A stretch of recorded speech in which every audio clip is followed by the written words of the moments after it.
I'm Lauren. And I'm Annie. Welcome to Burf Barf. Welcome to Burf Barf. We have a little delay. And then we have to high five each other. Ready? Let's try that again. We'll include this all, but I want to go. And 3, 2, 1. I'm Lauren. And I'm Annie. Welcome to Burf Barf. We got it that time. Already pros. Welcome to the show, everybody. Welcome. We are doing a weird, fun thing where instead of being physically close to one another as we are accustomed to do, we are talking from our respective basements with headphones on. No, you don't have a basement. Let's not be silly. Whatever. I'm recording from the Barf studio. Oh, yeah. Yeah. In Universal Studios, Florida. The puke zone. So Lauren and I are doing our part, even in our podcasting activities, to stay as far apart as we can. It's true. It's true. Yeah. We're all dealing with a lot right now. Yeah. And let's be honest, when we podcast in person, our episodes are nothing if not an hour of respiratory droplets directed at one another. I didn't know where that sentence was going, but I got really uncomfortable as it moved forward. Every day is new, but we didn't want to leave you guys hanging. We know that you're out there, alone, helpless, hopeless, wondering, when will the next Burf Barf be? Calm your titties. We're here for you. There's a lot of things to be scared of, but not having a new Burf Barf episode is not one of those. So I've been staying busy myself, I would say. I've been dealing with the isolation in my own special way. I'm an extrovert. I'm the kind of person who is recharged, like my little bars get full by hugging and touching and being close to other people and smearing my face against their face. And you have 82 power bars. You know, some people might have 10 bars that they need to fill up. You have 82 extrovert bars you need to keep full. Yeah. Yeah. I mean, I do a lot in a given week, and I didn't realize how much I rely on my work peeps to, fill a shitload of those bars. Like I have a million OCD things that I must do in a given day. Like, I've got to go see Nakia. I've got to go talk to Andy. I've got to go talk to Jason. Boop, boop, boop. I got to touch all the little buttons, and then I'm like, I'm safe. I feel okay. But, I mean, even in addition to that, I have, D&D. I have Burf Barf. I come see you. I eat dinner at your house. I go out with my friend Chuck. I mean, I do a lot. I mean, it's amazing if I have one night off in a 7-day span. So, my bars were getting low. And it's funny because my husband is an introvert. So, as days go by, Scott gets more and more chill and, happy and, recharged. Having less to do in a given day, just sort of being able to, mellow out. He's been getting a lot done around the house. It makes him feel calm and new. And while he has this lovely denouement into calmness, I'm dancing in circles. I've vacuumed this room 8 times, at least in the last 6 days. Yeah. But it looks beautiful. Thank you. How are you doing today on a scale of 1 to 10? 10 being normal and 1 being you didn't get out of bed. I would say I'm a solid 8 today. I'm doing really, really good. I think I already I will hit other bottoms, I am sure, because we don't know how long this is going to last, and every day is new. But right now, I am way up out of the valley. I have a million things to do. I've got my delicious, lovely banjo that I bought with Annie while we were in Athens. I had my remote banjo lessons last night. I've been out running my dog, and nothing in the world makes her happier than getting to run free. And I've got a couple projects. I have a couple secret projects that I actually cannot divulge. Secret projects. One is for my friend Chuck, who did a Instagram Live this morning. He is an accomplished Clayworks master. Okay. He really is. In addition to being like a scientist, he is also accomplished in the world of clay, and he has offered up one of his pieces if you will make him something, Oh. which I think is like the most constructive and lovely thing to do in an at-home crisis is to be like, hey, I'll give you something sweet if you make me something sweet, and we'll see each other later. Amazing. I think more of us should do that challenge. Absolutely. Also, I love how quickly we reverted to medieval times where money has no value and only trades items. Yeah, I love that. I mean, I grew up going to Rainbow Gathering where you can only trade like cigarettes and crystals, so I'm a huge fan of this whole, anti-capitalism kind of deal. Yeah, I mean, homemade crafts is just peak. It's up there. Yeah, I mean, I've spent like no money. I've spent like no money. I bought like some frozen pizzas, some TP from my bungholio, and I have bought nothing else. It's amazing. it does help. It does help a lot when you don't really have anything you can or should spend money on.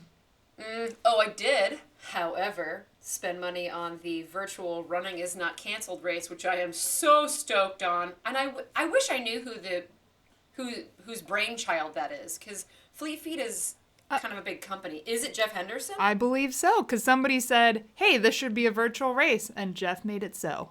Or kicked some other people in the butt to make it so. But that's my understanding. I'm sorry, original person, if the credit is not going where credit is due, but I do believe it was Jeff, so. Well, it is rad. And I've never had an interest in virtual races because I love people. Uh-huh. Until now, right? Until now. I'm going to be one of those people that signs up for, like, the unicorn virtual race, the donut virtual race. Mm-hmm. Yeah, all of it. I'm down. I get a bib and a medal and a sweatshirt. I'm going to do the shit out of it. I'm going to run the farthest distance that they'll let me. Excellent. How are you doing on a scale of 1 to 10? 1 being you're going to bury your own body in the yard, and 10 being you're exuberant and filled with joy? I would say today I am a 7. I'll say a 7. Yeah. All right. I'll say a 7. All right. It's been funny. I think, so I am a ambivert, or I'm specifically in the middle. I need my introvert time, or I would say maybe I'm 60% introvert, 40% extrovert. I need both of those things pretty equally. Or maybe it's best to say I need people I need my small, intimate gathering people. That's who I need. Mm-hmm. So when all this was first starting to happen, I thought, okay, well, I'll be fine doing this. I still get to do a lot of the things that I really like doing, including running, of course, and was kind of geared up to like be super productive, and was like, I'm gonna have all this extra time to do things and all this extra energy to do things, and was like thinking in my head, like, I'm gonna run 10 miles every day and just like crazy stuff, clean out all the closets, do all the yard. And for at least the first 5 days, the most I could do was get outside at first for a walk around the block with Arbor, because I didn't feel like doing anything at all. Like, which is fine. Yeah, but it took a hot minute to feel fine about it. I think I was kind of worried that was going to be what my normal was for this part. And what was the impetus for that feeling? Is it doom? I think stress is a funny thing, and whether you consciously know it, it comes out in weird ways. So even if I didn't feel like freaked out, yeah, I think that's just how it came out. Was just kind of being like, well, I've devoted... Oh, and I think another contributor, honestly, was just like social media and news, scrolling like constantly for the first several days. In addition to... So I work from home all the time, and my work schedule has not changed at all. My workload has not diminished at all. If anything, it's increased a little bit. Oh, and well, so, you're a health company. Yeah, so there's no decreasing in my mental and emotional energy needed to accomplish work. And so heaping on top of that the stressors and everything else of being plugged into what's going on with the coronavirus, I think by the time I was done taking care of the things I needed to, that was it. That was like all the energy I had to do anything. So that's been a little interesting, as my work not changing. And I know a lot of people that's a tough adjustment to working from home, and it took some time to ramp that up, or, whatever the case may be. But that's my norm. So none of my energy has been freed up to do anything else. So, but I do feel like I'm getting back to normal. I don't even know what that word means anymore. Yeah. But I feel like I'm getting back to normal. I did 2 runs this last weekend, and it was one of those things where it's kind of like what comes first, the chicken or the egg. And it was like, I know in order to feel like going outside and doing anything, I'm not going to want to do it until I go outside to be physically active and do anything. Mm-hmm. But until I do that, I'm not going to want to do that. So, Yeah. Yeah. Yeah, you got to rip the Band-Aid off. Yeah. But, so it was a good reminder to just kind of forget expectations and really let go of judging myself, because you feel like I should be doing this or I should want to do this. And it's like, and I have this as a personal philosophy in a lot of things, and I should have thought of it sooner. But really, this is a time I feel like for everyone to do what they need to keep themselves, I almost hesitate to say happy, but to do whatever makes them feel more like how they want to feel right now. So, while of course staying at home and keeping other people safe. But, we were talking about how it kind of comes in waves. Inevitably, I'm going to have a day that comes up, I think, where I'm going to want to feel sad. I think it'll happen, and I will probably lock myself in my office and watch a bunch of sad movies and cry about how the world isn't fair right now, and that will be okay, or to have random days where,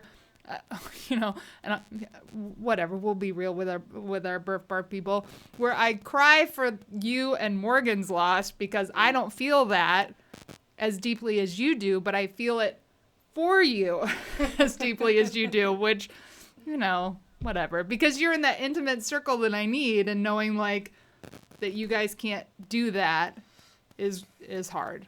But yeah, yeah, I'm feeling for Morgan right now too, big time. I saw on her little daily drawing to herself that said something like, "I'm gonna go insane," and I was like, "Yeah, I feel you." yeah. I'm easing back a little bit, back to talking about the waves of this.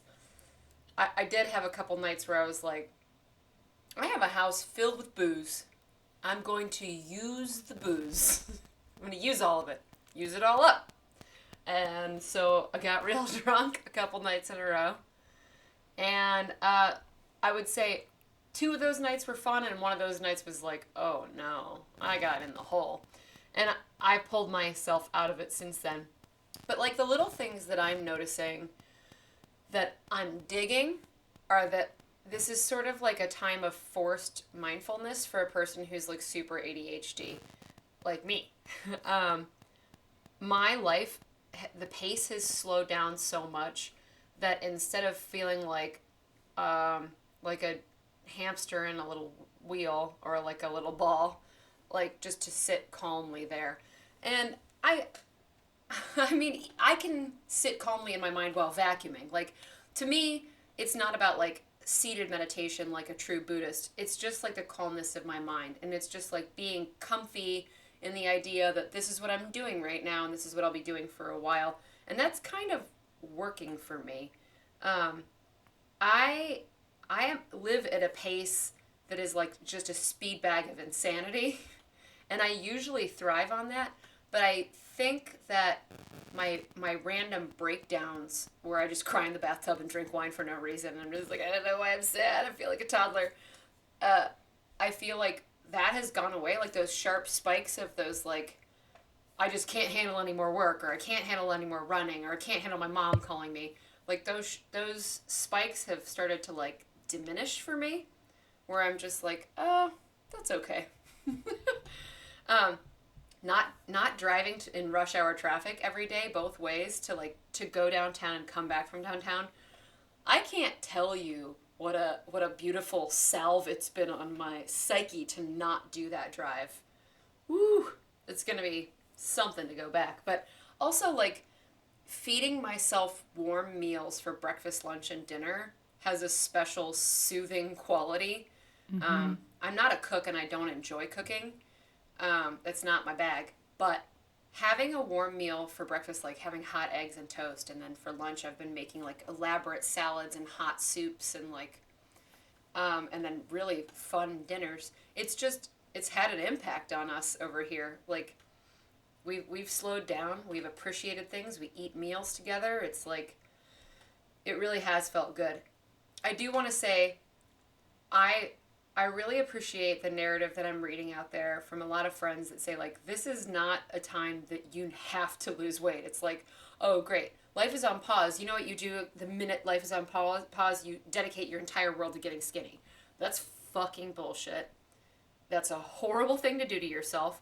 Do not punish yourself in that way.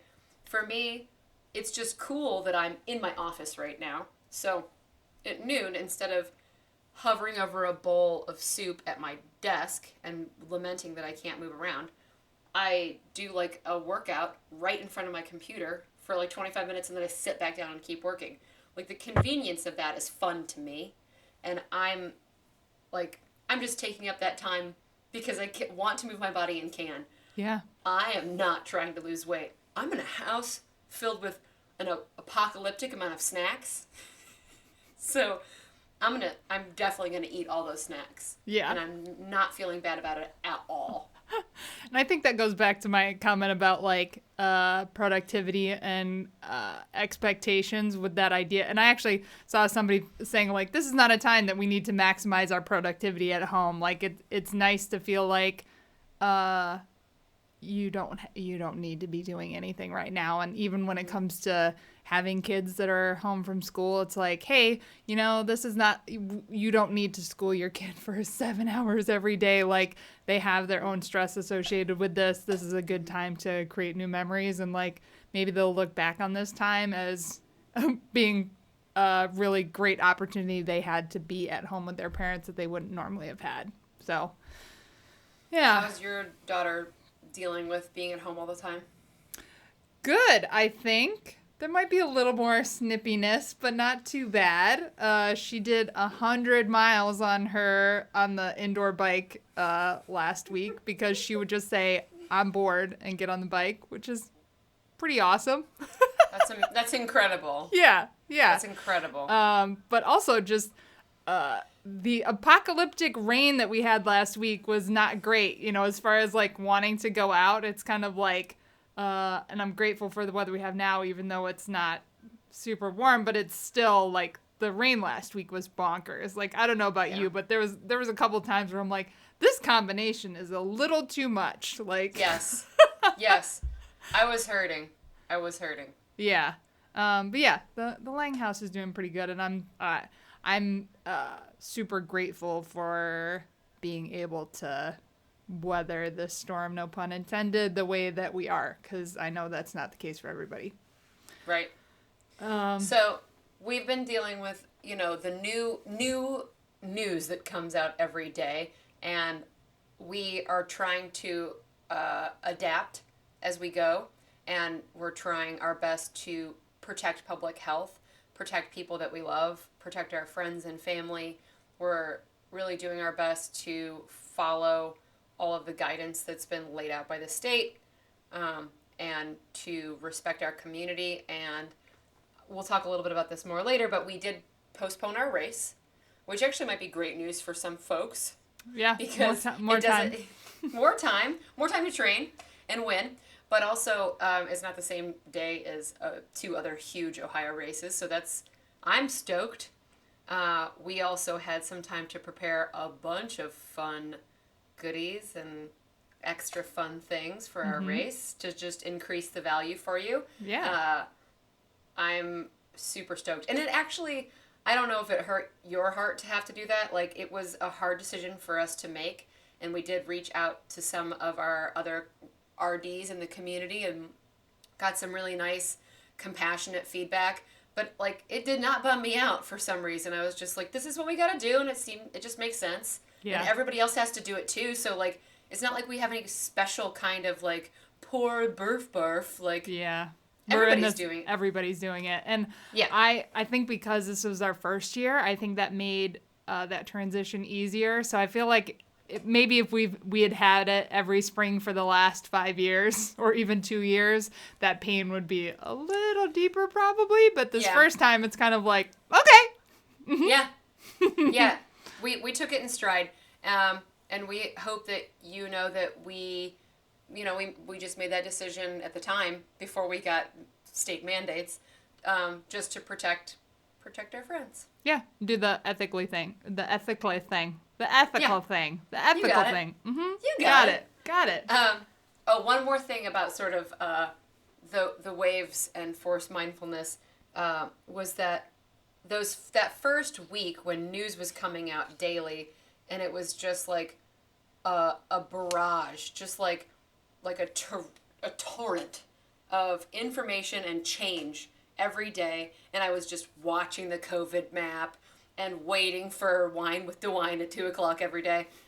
This week has been a lot better for me because I'm really not consuming as much media in general. I'm not consuming as much Instagram, Facebook, CNN. I'm really I've turned it down. That has had a beautiful impact on me. Like today, I just did work. I played some banjo, did some work again, played some banjo, did some burpees, and I feel super calm and good comparatively. I'm still a little Sure. My parents are. Oh, we could have a whole other episode on parents. They're not totally thrilled with the idea that we're not coming home to Cleveland to see them. I wanted to be like, yo, dog, it's illegal to come see you right now. And she was like, my mother was like, oh, well, it was my only look forward to. And I do feel really bad for her, but there's no bending on that one. So what my family is going to do a Zoom hangout. I'm sure that you all listening have been Zooming your pants off, just like me. I've been work Zooming, friend Zooming, trivia Zooming friends at night just to hear how their kids are. This is the light and dark. I'm going to a Zoom funeral this week. So it has been weird and difficult to adapt. I do keep thinking, what about the people who, this weekend is their wedding? I have to have, I'm trying to have compassion in multiple ways. Have compassion for people who have been exposed, who are vulnerable populations, people whose lives are really being fucked up because they can't go be with their families. None of that is happening to me, essentially. I'm okay. I don't have to be anywhere. I'm not physically ill. I've got it made in the shade. I'll be fine. So, Yeah. If I ever think, pout, but what if I wanna, I take stock of all the, the good things around me and all the protective things that I have. I have a job that is mandated by the federal government to exist and will continue to exist. I have a house. I have legs. I have lungs. I got a banjo. Yeah. Drink every time I say banjo. And then they all died. Too many drinkies. It makes me a more dynamic character to not just talk about running. Speaking of running, did you actually see that Laz and Sandra were not able to attend their daughter's wedding? Yeah, I saw that they watched it through a video. Is it because they have compromised immune systems? I think it's just maybe the flight, maybe flying. Oh, and that other stinks. and other running news related things. Candace Burt was going for the Arizona Trail fastest known time, and she was on day 9. She started the Saturday before stuff really started to kick in, and she pulled herself off, I think, yesterday, because she said she felt like she couldn't do it responsibly. Being away from her kids and just feeling it's almost like the letter of the law versus the intent. It's sure, letter of the law, she could continue to be out there, but as far as intent, not as much. Yeah. Crazy stuff. Crazy stuff. Anything else you want to say about the coronavirus? Whatever makes you feel good and keeps people safe, you should do it. Yeah. Yeah.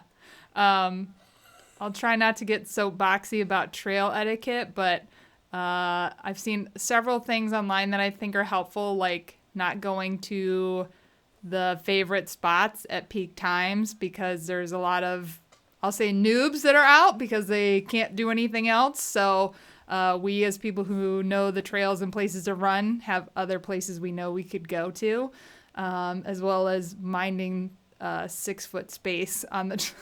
I feel like a lunatic, but I'm doing the like run out into the road when I'm passing somebody on the sidewalk because. And I have to give this old woman credit on my run the other day. She like asked me a question about the flooding, and I instinctively took a step towards her, and she was like, "No, that's it. Thank you. Goodbye. Have a good run." And just coronavirus. Trail etiquette. Darting out into the street and whatnot.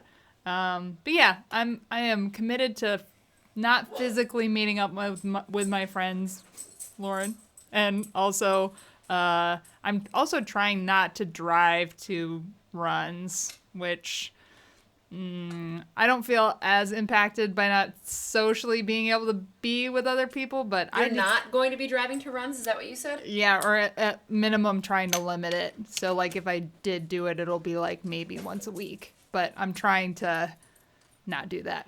I think once a week for me too. I'm going to try, which means I have to run to speed work, but that's fine. I mean, we can just run everywhere. I mean, whatever. I know. I can manage that, I think. Yeah. Also, I feel like the hardest thing for me is when the right thing to do is to do nothing. Like, if they were like, hey, the cure to coronavirus is that everybody has to cut down their own trees by hand with an axe and every tree that they see. Like, if it was some hard manual labor task, like, I'd be like, sweet. But they're like, the thing you can do to be your best self is to stay at home. And it's like, yeah, but what else? Can I fundraise for a thing? Can I like do something? Like, can I pack school lunches? No, I shouldn't be packing kid lunches. Nothing. No, the right thing to do is to do nothing. So that's hard. And I don't have a treadmill. However, what I do have now, thanks to Dan the baker, God bless that sweet man, is bike rollers. So I'll be back on bike rollers tomorrow. Thank God. I had no indoor workout equipment other than, prison workout. You didn't see the Mountain Outpost thing showing some of the people who are in strict quarantine to just put some dish soap on the floor and like run in place holding onto a rail? You must see it if you have not. So you have indoor equipment. You just need a rail and some soap on the floor. That's the treadmill. Yep, that's the treadmill. Oh, I love that so much. I mean, might do my own of that. I've thought and I've seen some people doing like marathons on balconies. If it gets to that point, I will be running loops that? Like back and forth on their balcony. Yeah. So if it gets to that point, I will be running loops in my yard. Yes, I have an indoor bike and Kirby, but I will run around my yard.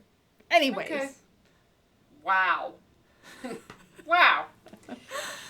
So moving on. Can we moving on. So let's pretend like this is a week ago and the world didn't explode.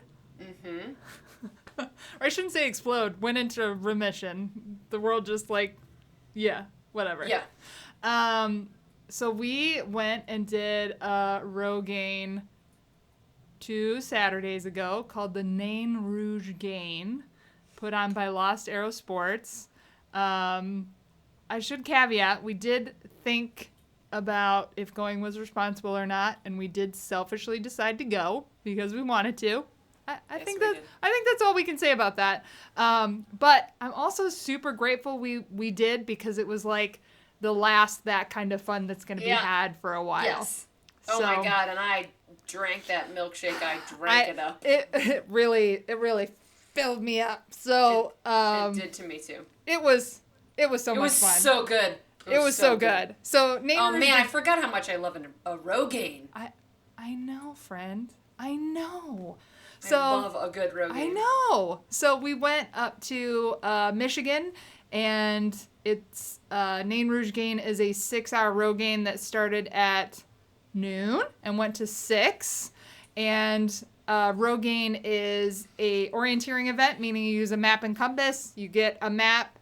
We got our maps 2 hours before the start. You get a map. and it just has a bunch of points all over it. Each one of those points or checkpoints is worth a certain number of points. So usually the easier checkpoint is to find, the less points it is, the harder, farther away those checkpoints are, the more points you get for getting them. And then it's up to you to decide which points you go to, if any. I mean, you could technically go out and get 1 point and come back. None of the points are mandatory. And it's up to you to figure out the best route to go from one to the other, strategize if you can't make them all, or whatever the case may be. So that's the basics of a Rogaine, and that's what we did at Nain Rouge Gain, which I actually just like saying Nain Rouge. I would like you to... I don't think that's how you pronounce it, but I'm into it. What do you think it is? I mean, it's French, right? Nain Rouge? No. I will not even pretend. I did not take that class. I would like you to share the legend of Nain Rouge. I think we did in the last episode, but we did? Oh, do it again. Well, these people have nothing to do but to watch and listen to us. Well, I don't even remember. Did he like bite some famous person's feet? I mean, we could tell our version. Yeah. There's a Make it up. Red... If you don't remember, make it up. Okay, I'm gonna make it up. In 1805. Exactly. A red 2'4" hobgoblin was spotted in Detroit, and a local blacksmith saw him and kicked him in the face. This is my version of the Wikipedia story, which is probably like not even remote. You're nailing it. Thank you. And so the Nain Rouge, the Detroit's hobgoblin, haunted Detroit for the remaining several hundred years. Yeah, and that guy was cursed because he kicked the hobgoblin, and from now on you have to do Nain Rouge Gain in order to send the hobgoblin back to the depths of the netherworld, or else you will. Otherwise you will be haunted and cursed by this hobgoblin forever. The netherworld, it's so obviously. Cold in the D. How the fuck we supposed to keep peace? Nain Rouge. So that is Nain Rouge, and the reason for the name. Like I said, Lost Arrows Sports is who puts it on, the RDs. And we got to the event, and there was quite a few people there. And most importantly, so you could do this. Women. Lots of women. You could do this event as a 3-hour, 6-hour, solo, or in a team. And you could be a team of 2 men, a man and a woman, or 2 women. Now, usually, when we go to these things, there are very few all-women teams in our specific division. There might be more women doing another division or something like that, or a lot more co-ed teams. But there were seven women teams doing the 6-hour event, which We've never seen anything like that. We were stoked. So other women teams that were there, kudos. We were thrilled that there were so many. And we were asking like every female that we saw, like, are you one of the 2 female team? One of the female teams? Are you one of the female teams? Because I mean, it's crazy. Just consider that there are 14 women at an event, and that's not even the solo women and the co-ed teams. Or the 3-hour division. That's insane. We don't even see the 3-hour people take off, so that's bonkers. That means that there's been a big surge in female orienteering. I sure hope so. And one of the team members I talked to, she was saying like her friend got her into it pretty recently, which it was awesome. Like, so we were really happy that there was more women. We were happy that there would be some competition because, one of the biggest things with orienteering, for me anyways, is never really having any idea how well you do. Like, because a lot of times it's us and like one other person or one other team, or and it's kind of are we the best in the state, or if we've competed against actual teams, would we be pummeled? Yeah, so we were giddy like the whole time being around other female teams and seeing like at one point we were kind of racing against another team towards the end of the event, and like all 4 of us were hauling ass because we kind of didn't know if this was like go time or not. So that it was just awesome to have that element at this event, and just really I can't wait to see more of this. So, whether it's like at the Orienteering Cincinnati events with them having more people than ever show up, or going to this and having a lot of women in our division, like women.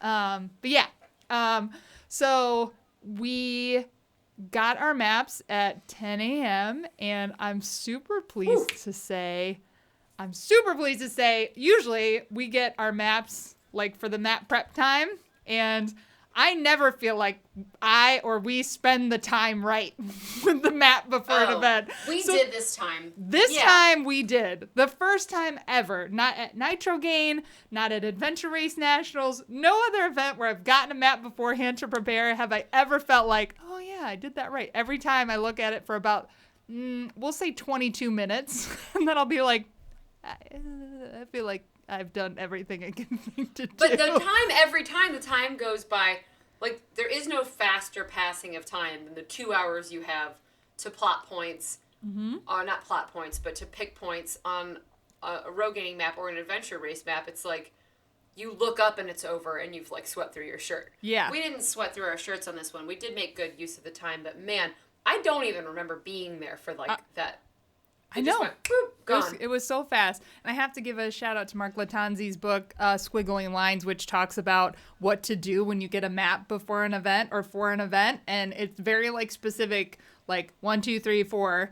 And I feel like it was helpful seeing it in a list view because really I just kind of sit there going like, what else am I supposed to do with this? So this time for our 2 hours, you know, I think in the past we've kind of gone like we've used our sensual orienteering, which is like, I don't know, this one seems like the closest and this might be a cute spot, and like maybe making marks on the map, but mostly just packing taping it and being like, good, we highlighted the control numbers and we've done it. This time we went through with a highlighter and marked exactly the very specific route we were planning on taking, everything from the really granular like road intersections to marking what our attack points are, which is like specific things that you are using that are close to the point you're trying to get to as a I'll say as a better way of navigating to a point. So like instead of just saying like we're gonna head into the woods that way, which we've absolutely done that before. Oh yeah. It's hey, we'll get to this road intersection or this specific tree and then we'll head off into the woods, instead of saying we'll head off into the woods from the start. Yes, that's a good point. We did that every single time. We never did like just vague wayfinding. We always took what is it called? A bearing? Not a bearing, but like when you start from a place. Nope, can't think of the words. Attack point. Yes. We picked specific attack points every single time. Yep. So that it wasn't sensual orienteering. Yeah. And that worked. That worked for us. Yeah. And there was just a lot of route planning things that I was stoked about. So things like picking navigation that matches our skill set. So for example, like if it was like, hey, if we come around the north side of a point, we only have to go, this far, to get to a point, versus coming around this other way, it might be shorter, but it's more technical navigation and we have a bigger window of risk. We mapped for the, I'll say, easier route because that's where our navigation skills are in some things. Mm-hmm. So we got our map all routed out with different options for what we would do based on time. And when we started, I didn't feel like panicky when we started. 89, 98, 100% of the time when we start out, the first checkpoint, we shit the bed. That's our jam. Yeah, we did not shit the bed. We just run at full speed into the woods, just like not counting re-entrance, just like, maps. Feels like it's this way. And, we did not fuck up right away. So that was really good. We barely fucked up at all. No, and we didn't. Also, I feel like in the past, as soon as I start to feel like, oh, I think I've got the hang of it, then I fuck up. Yeah. So the hubris comes and smacks you in your face. Exactly. That did not happen to us this time. No, and so we did a really good job moving really consistently, and just, usually, like, for example, like, let's say the map was 16 by 20. I feel like usually we get to cover like a 2-inch square. Yeah, we usually cover like 1/6 of a map. Yeah, and let's say there's 40 checkpoints that you could get if you cleared the course. We maybe get like, 15, maybe. And what did we get this time? This time we got all but 6 checkpoints out of 40 checkpoints. That's baller. Yeah.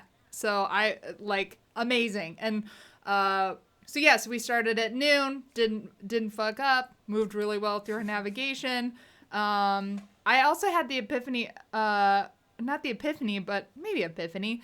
Usually at Rogaines, or I would say most events, one of us ends up being the limiting factor at one point or another. Like whether it's hot climbs and I have to drop off, or whether it's like nighttime tiredness and you have to drop off. Like almost always there comes a moment where we have to throttle down because one of us, because that's just how a team is. Yeah. I don't feel like that came up at all, at this event. I don't feel like there was ever a point where we were not moving as fast as our bodies and brains would allow. Like, we never had... What slowed us down were some hobbit holes and some really pretty gnarly briars.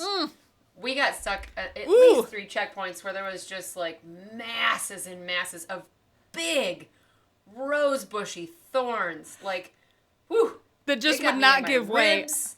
Oh, man. No. I'm all about a bull in a china shop approach when you get to, like, places that have thick woods. It's a whole different story when it's all briars that won't give. Like, at one point, I had a string of briars across my neck, stuck into my neck skin, and I just had to wait for Lauren to come peel them away because they would not give. I got a chunk of briars in the crown of my head and looked back, and a clump of my hair was hanging from like a swirl of briars, and I was just like, fuck it. You got hung up by your vest several times too, where you were just you were just locked into place. Oh yeah, and if I had leaned forward anymore, the elastic on my vest with a little nubbin, the little plastic nubbin at the end of it, would have cracked me so fucking hard. I don't think did you get hurt that day? Yeah, mine was hand stuff. Remember, I had big you were bloody scratches. Bleeding but not from hurt. your hands is not getting hurt. It's not. That's what you would say to me. That's what you would say to me. That's true. No, I did not get injured, and neither did you. No, but I did find 5 days later, like a half-inch deep thorn in my thigh, which I squeezed out, and it popped right out, and I was like, "Oh, it's good. Yeah. It's really good." It was fantastic. So yeah, we just like clipped through that day feeling like bossy bitches. Like, True. I mean, I feel like as soon as I ever feel like I know what I'm doing with orienteering, that's when I know that I'm not. And for like a lot of this event, I felt like we knew what we were doing, and we knew what we were doing. We've made it. We can retire now at our peak. We probably should. Thinking about interacting with other people during the event. Annie tried to drop someone. Huh? What? Annie tried to drop someone. We had a dude kind of be like, "Hey, you're close. It's over there," which Annie hates. Annie would always rather have us do it our way, and I get it. Like I don't always want help either. In the middle of the night, 20 hours into a race, if someone's like, "You passed the bridge," I'm like, "Bless you, child." Yeah. But like a 6-hour Rogaine, like I don't want help either. Right. So I think that this guy thought that because he had offered up his help that we were now indebted to him in some way, and we were on the same trajectory positively. Yeah. And it turns out, for ironic or not, we ended up being the exact same speed as him, which I don't think helped things. But no. Yeah, I know for a fact, like, one of the reasons I got into doing more orienteering events is because I have been I'll say put at a disadvantage because I followed what a group was doing in an important situation. And one of the reasons why I did orienteering is so that I could build up the confidence to know that I could do a thing by myself, by my own skills, and not follow other people. So Sure. All of that may be true, but there is also a Lang gear that is like, drop these motherfuckers.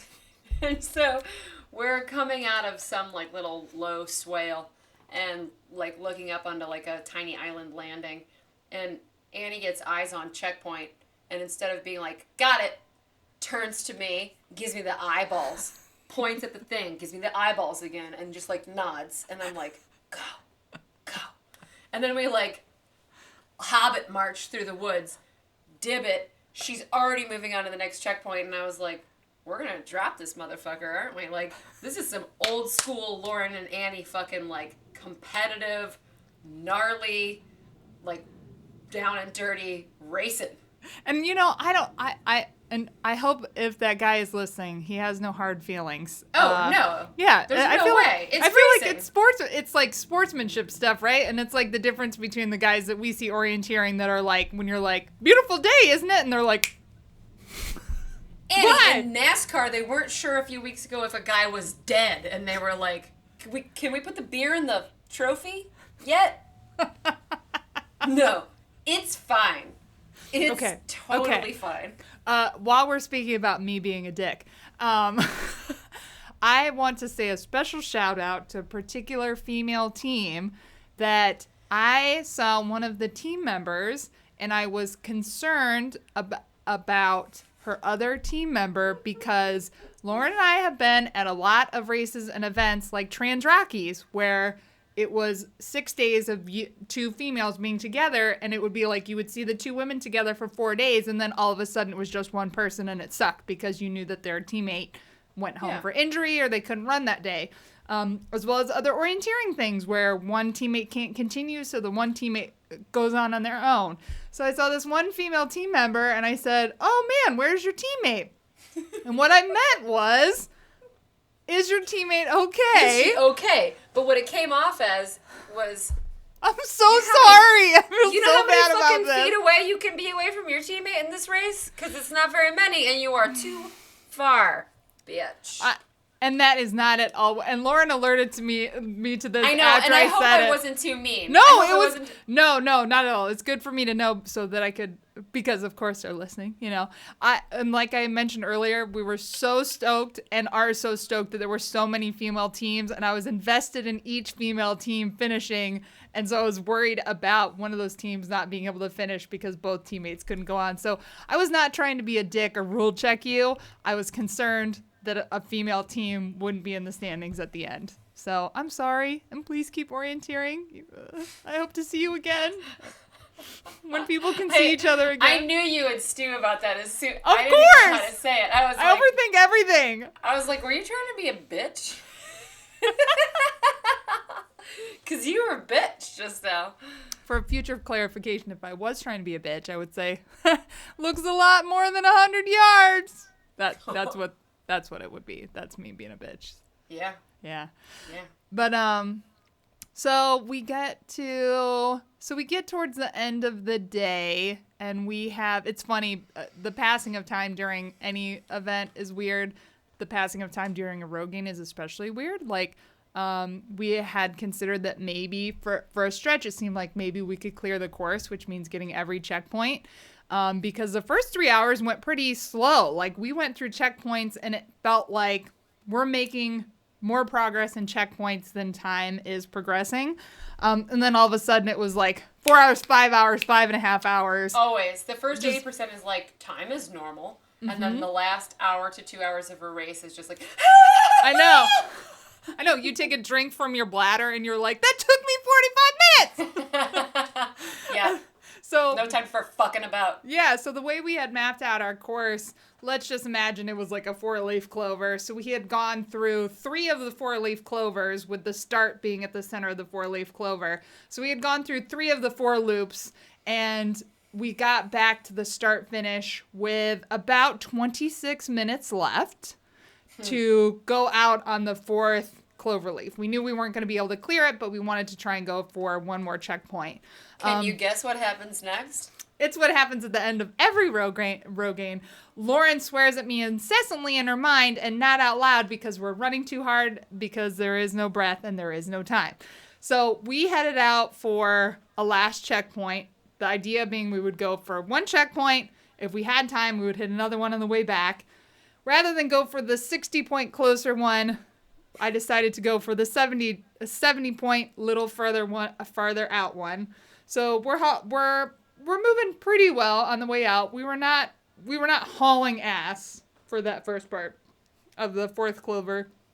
Cloverleaf, but we pass about 4 to 5 people that are coming at us headed towards the start finish going like, guys are going the wrong way, haha, and luckily the anxiety was not too high at that point, but it did not help things, and we did what we were planning. I wasn't panicked yet. This is just typical Lang shit. Yeah. I always figure we'll just Gotta dib ring it and it go. out. Gotta ring it out. Yeah, and risk your whole fucking day. I know, but the thing is like, if you sit at the finish area with, 30 minutes left, I've done that too, and it sucks. I have done math that. Brain. You can math getting back. If I was alone, I would never be able to solidly math getting back in time. There's no way. So we had 22 minutes left mostly to go out and get the thing we were looking for and come back. We got to a first intersection in 8 minutes. So you go, okay, so we've got 8 minutes from this point. We can maybe make it back 7 minutes from there. That's 15 minutes. We got like 7 minutes to play with in this middle part. And we knew that the checkpoint we were going for was in a third reentrant. We counted this shitty little thing as a reentrant that we shouldn't have. And then when we got to what we thought was maybe the third reentrant, we were looking around. We decided to go a little bit further, and we were like, we don't have the time to get to it. And looking at it now, if we were not at the end of the race, we would have known not to count that first shitty little thing as reentrant, because each one of those reentrants was like fucking Grand Canyon. Yes, so it was. If we wouldn't have dicked about looking around in the second reentrant and just gone straight to the third, I'm honestly very confident we would have gotten it and been able to come back in that same amount of time, because we really farted about in the second reentrant. True. And as you always do, which is good. I shouldn't say always, but as you usually do at when it was time to go, you were like, we have to go. Like, we have to go right now. And so after doing like the arms out, like find it. Oh yeah, you absolutely were right. And so we're like heading back out to the trail from the reentrance, and we know that we have to book it back. And like, so this is so many races I have done with Lang. Jesus Christ. And so we get back to the intersection. I don't know if I told you this. We got back to the intersection where it had taken us 8 minutes to get there, and we had 6 minutes left. And I was like, that. Oh, I didn't know. I was like, that doesn't work. Like, I think maybe we could have done like 7 minutes. It was to get downhill here, though. but it was mostly downhill, with the exception of one uptick. It was mostly downhill on the way back. So you think that, but that whole stretch along the reentrance was all slightly uphill before you went down. I was blinded by pain, so yeah. I have no memory of that. So it's always funny because, in these longer things, you feel like you're hauling ass and you're like, oh, I did a 13-minute mile. Great. We did, what was our pace, our split on our last mile? It was definitely sub 10, but the last half mile was an 8:15. On trail at the end of 6 hours. So we were we're making the video available for everybody, Patreon or not, during quarantine. So I encourage you to watch the video maybe just for this next part, because hopefully it's worth the payoff of a free video. But we're running back this last stretch, and I'm trying to navigate so hard in my head, because there's an option to do like a squiggly that goes to the same place, and then there's a cross-country ski trail that cuts straight across. And we're running and running. I can't even look at my map because I will eat shit and trip. And I'm running as hard as I can. She just jukes. We're just running. And like a cartoon. At one point, I'm like, is this the intersection? This is the intersection. And I actually said out loud, "Ah!" I was like, because I'm like, oh my God, if this is the wrong turn, it's game over. We will have fucked it up. And I'm in the parking lot of what I was hoping to get to, and for half a second I was like, it's not it, and then we just keep going like I have a rope attached to my waist, So we get to the main stretch that the start finishes on, and every minute that you're late after the 6 hour mark, you lose 50 points, which is essentially a checkpoint. And I mean, it's a huge deal.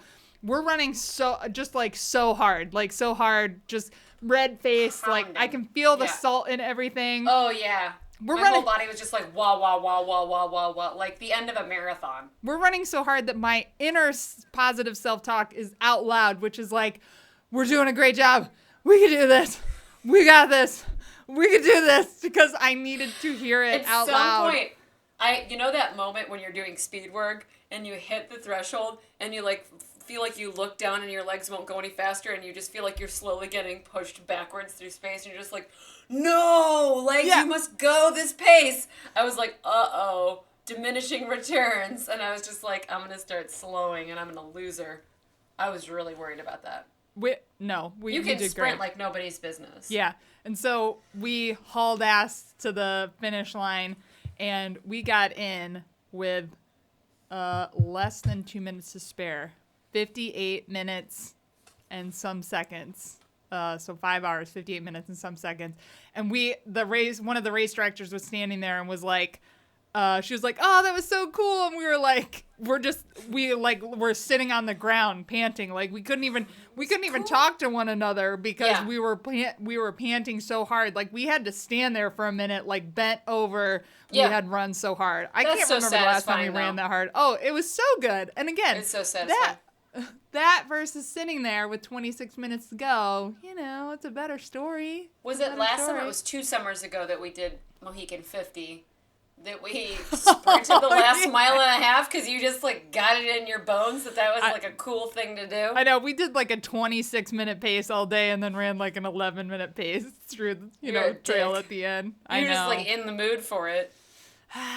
Yeah, but in summary, we went back out on that 4th clover leaf for no extra points. Well, whatever. We tried. So let me tell the end because you see it from a different perspective because Annie had already seen the points you get a chit printed at the end of your race that says your total points or time or what the fuck ever. Pretend like I hadn't. So we get in, we unload our USB thing. Yeah. So I don't know that. So I think the very first category they do when they do awards is female 2-person team. And so I'm in the dark. Like, I don't know if we did, like... And I have a gist, but I don't know. Oh, I thought you knew our points. No. Because, okay.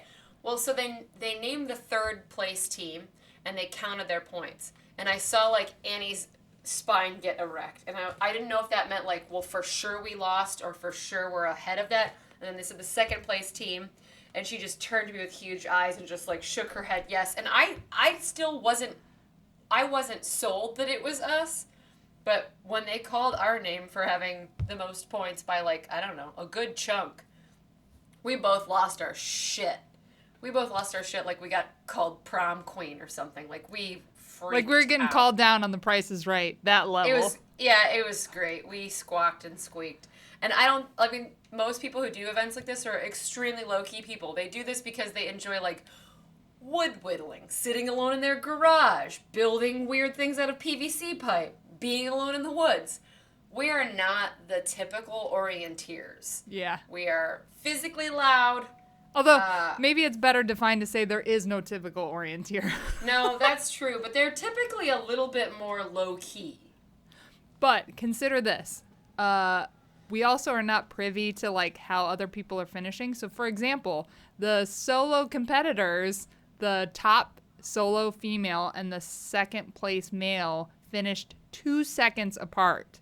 So there couldn't have been any chill there. You know what I mean? So like no, there's no chill there. Yeah, so I think it's more of like a Jurek finishes and has time to shower and be in a sleeping bag at the finish line. Like those people have been done for an hour and a half before the award ceremony happens, and we are just still riding the high of sprinting that last mile. Maybe. And they don't squawk when they get called because they're like, yeah, bitch, I know I won.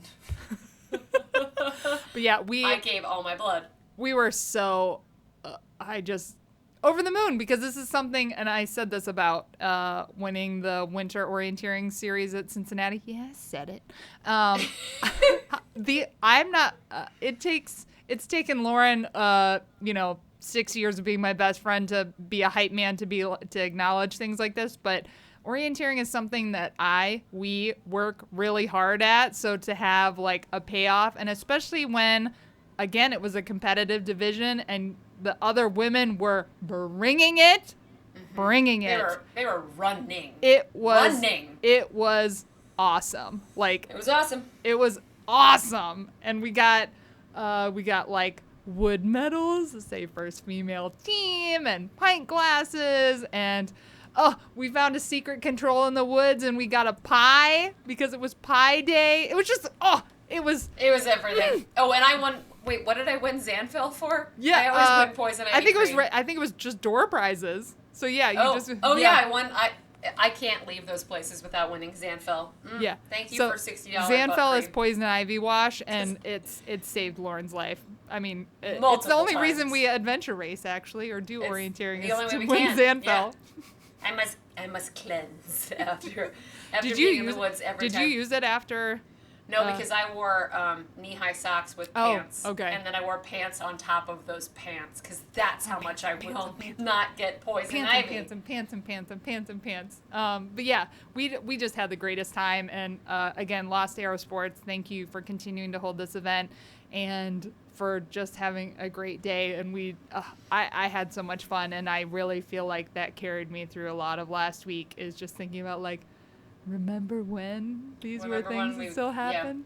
Yeah. We could be together. I feel like, is there anything else we want to say about the Rogaine? I'd like to mention, even though I'd like to wrap up, I'd like to mention that there were a couple times that I was valuable to our navigating team. Hell yes! And that's why I'm not saying just me. Like, you had several solid saves. There was one point where I was completely going for 2 checkpoints on the plan instead of the next checkpoint that you were like, wait, why are we going for this thing? We should be going to this. And I was like, you are right. Or like, I'm not a guiding star, but I am a safety net. Also, you knew where we were all day. That is absolutely true. They were really good maps. They were good maps. They were really good maps. I know one other thing I want to say too.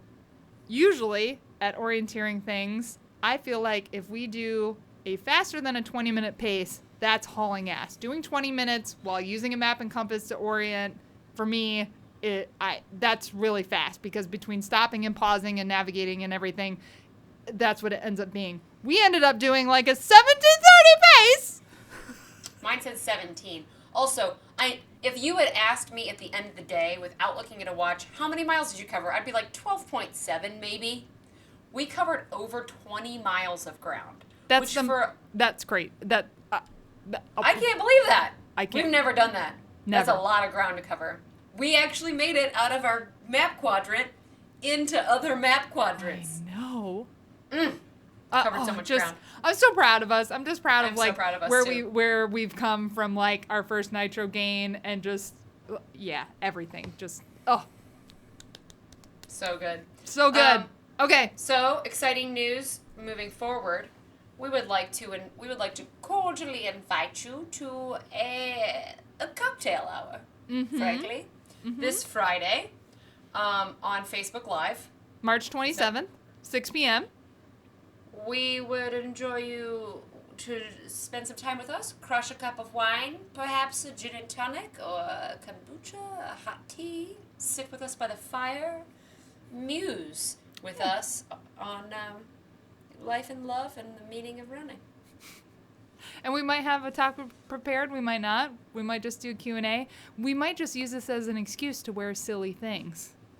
That's every day back here. Lumberjack Tuesday up in here. And for me, it'll just be a reason to change my clothes once this week. So, join us Friday for Happy Hour on Facebook Live. And as we mentioned earlier, we've rescheduled the Sugarloaf Teat Reaper race. It will be held on June 27th. So, register if you're planning out that far, even though who knows if June will even exist by the time we get there. Probably just be deleted. Yeah, probably just deleted. But yes, we've rescheduled the race to June 27th. So if you originally couldn't come because of Forget the PR, good news, you can. And also, you could run, the Mohican 50 or 100 the weekend before, and then come to Sugarloaf the weekend after, and maybe we'll come up with special swag if you do both things. Like, I'm a dumbass or something. It's about a free hot dog. Free hot dog. Yeah. We don't have any new Patreons this week. Please join us by supporting our Patreon and join us on all social media platforms. And because we have no one particular to thank, I would just like to say, I miss you, Athens Trail Sisters. I love you, and I want you to hold me in your arms like a baby. I miss you guys so much. Yeah. That's all.